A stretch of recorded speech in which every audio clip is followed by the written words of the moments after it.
Let's talk a little bit about the fact that the airport itself says this is ongoing, and we're sort of piecing this together. Steve Rogers, former FBI task force member, is on the phone. So, Steve, as the picture comes together for us all at about the same time, it's our understanding that there was some sort of incident that happened either at the taxi area, which is often right outside the baggage claim, where people are picking up their bags and moving out to get picked up to leave the airport.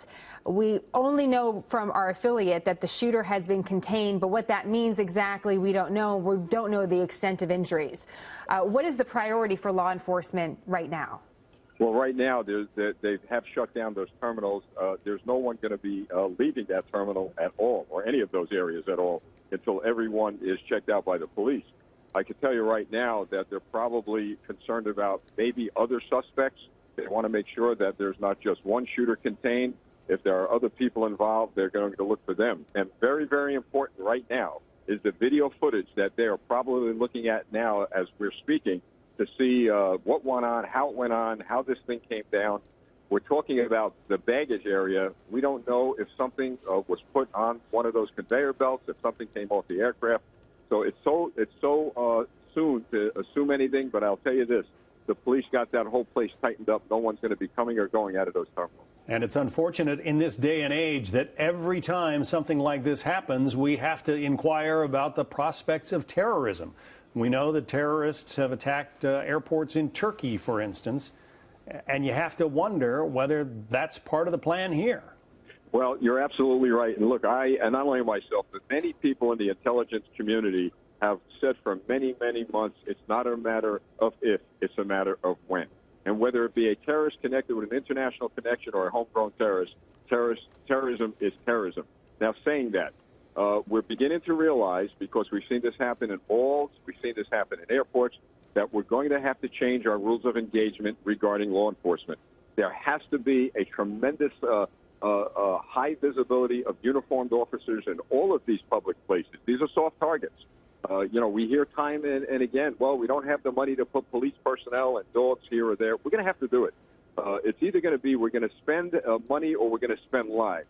But what we're going to have to do is ensure that we're doing the best we could to protect the people. Now, that doesn't mean a lone gunman or some maniac is going to come in and begin to cause havoc. But what it does mean, it'll certainly minimize the possibility of something happening.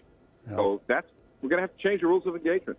I don't want to jump the gun. We don't know what the situation is here. We understand that the shots were fired near the area of the taxi stand. You know, driving a cab can be a stressful occupation, and sometimes one guy has a beef with another and pulls out a gun. You don't know what happened here, but it's obviously frightened those passengers who are now well out onto the tarmac, being sort of held in a pen there at Fort Lauderdale International Airport. It might be confusing to our viewers, John. I know it was the first time that I heard it, that eyewitness accounts can sometimes be the most misleading, and you have to be very careful. And that seems counterintuitive, because you think an eyewitness would see everything. That's why you call them an eyewitness. As we take a look again at Fort Lauderdale Airport, where the shooting took place. What we are seeing at this time are reports that the number of injured has gone up. So I want to be careful with these numbers. We don't know them yet. I did mention that the initial reports placed it around a handful of people with injuries. Now we're seeing it move up a little bit more, and when we don't have confirmation of the precise number, I hesitate sharing that. But according to the airport, an ongoing situation. So we quite frankly, Steve, don't know whether or not this is over yet. According to one report, I should also mention that, again, we're just going through a few different reports here. Our affiliate says the shooter's contained. Another report says the shooter's in custody. We're going to try to work it out. Rod Wheeler's with us, a former D.C. homicide detective. He joins us by phone. And interesting, Rod, here we're watching on live television. You see a plane land, because if you're in the air, you got to land. But the folks on the plane have no idea what sort of situation they're landing to. Exactly. And you know what? This is still a very fluid situation. And I was just listening to when you said the police had the suspects contained. Now, some viewers may be saying, well, what does that mean? That means that the threat itself may have been taken out right now. The individual has been surrounded, probably in custody. We don't know that yet. This is still a very fluid situation. So what happens at airports is that when the airport police notify the authorities, the FTA and the authorities there, what's going to happen is all flights coming in and going out of the airport are put on hold at that point. And that way, no one can come in, no one can get out until they get the situation under control. Well, talk about getting the situation under control. I mean, that's got to be, from an investigator standpoint, sort of the worst possible scenario. You've got thousands and thousands of people, some of whom are arriving, some of whom are trying to leave, and you're trying to figure out who the gunman is, who got shot, who the target was. I mean, from the standpoint of a police investigator, Rod, it's got to be a nightmare scenario. Well, it is, but I'll tell you one thing, John. We do train, law enforcement train for these situations quite often. And I'll tell you, you make a very good point in terms of air traffic coming in and air traffic going out. Until the situation is really under control, meaning they have the suspect in custody and there's no other threat. See, that's the other thing you have to worry about with these types of situations. You may have a person surrounded. You may have a person in custody, but there still may be other threats there at the airport. It could be in the form of a bomb. It could be a vehicle. We don't know. So what they're going to do right now, they're trying to check out this person that they have contained, make sure that there's no other threats to the passengers or to the people that's living in that area, John. Again, this is going to have ripple effects on the air transportation situation nationwide. JetBlue is the biggest airline serving the Fort Lauderdale International Airport. About 23% of the flights in and out of there are JetBlue flights. So if you're elsewhere in the country and you think this does not affect you, but you're planning on taking a JetBlue flight today, you might want to check on the departure time, because this is going to slow down that airline significantly and a number of others as well. This is an ABC News special report. Now reporting, David Muir. Good afternoon from ABC News headquarters in New York, where we are following breaking news coming in out of Fort Lauderdale, Florida at this hour. These are aerial pictures at the Fort Lauderdale airport, where a short time ago we learned of a shooting incident inside the airport. It's our understanding it was in Terminal 2, the baggage claim area, that the shooter opened fire. We believe multiple people hit, though there are no reports on whether or not anyone was killed in the incident. Authorities do believe that the shooter is in custody. That's early word coming in, and my chief investigative correspondent Brian Ross sitting here at the desk with us following these developments. We do believe the shooter is in custody, Brian? That is the report, David, with, as you say, multiple injuries, no indication of how serious those injuries were. It did take place in the last 45 minutes or so at Terminal 2 in the baggage claim area.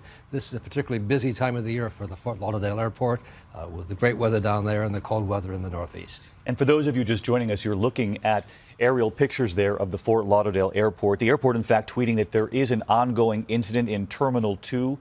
The baggage claim, as I mentioned a short time ago, as Brian just confirmed, the shooter is in custody. Let's bring in David Curley, who covers aviation for us. And David, the question is, we know it was in the baggage claim area, but it's unclear whether or not it was in the secured area, if it was behind the perimeter that usually defines whether or not it's secure before you come out to actually get your bags. Right. It's in any terminal. You see that sign that you are leaving a secured area. You come into the baggage claim area where you see the belts, and that area is usually not as secure. That doesn't mean that there aren't police officers in the area.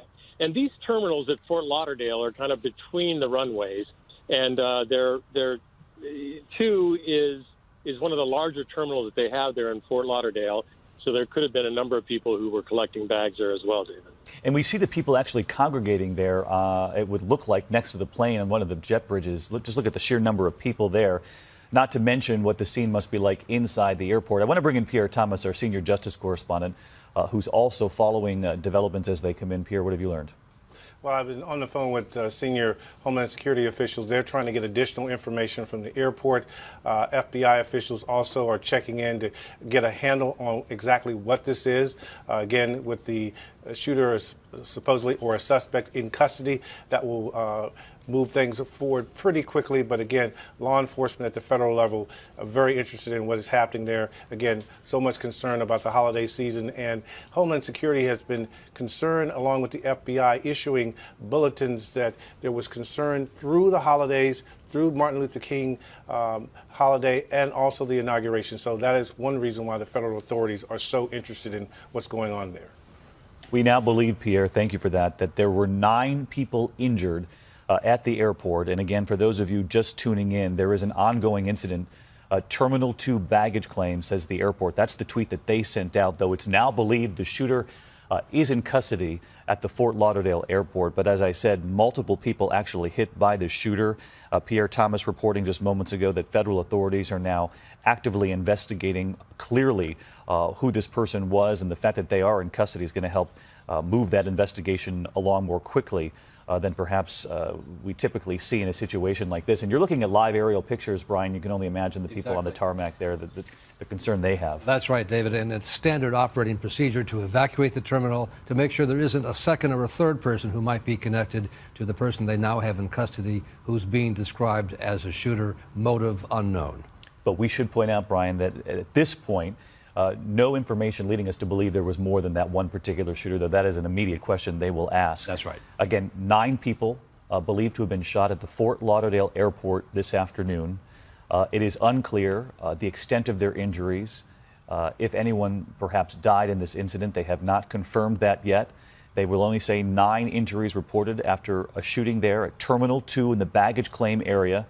We do not know whether that was in the open area when you're allowed to walk in and actually greet family members or loved ones when they're getting off of a flight, or if it actually happened beyond that demarcation where security begins, where you're coming off of a flight before you even get to your bags. Obviously, we'll learn more about that. You can see there's some movement now. Perhaps they're allowing people to now go back to the airport. But again, the shooter is in custody.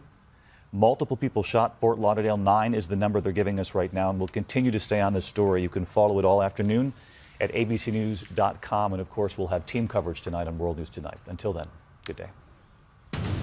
This has been a special report from ABC News.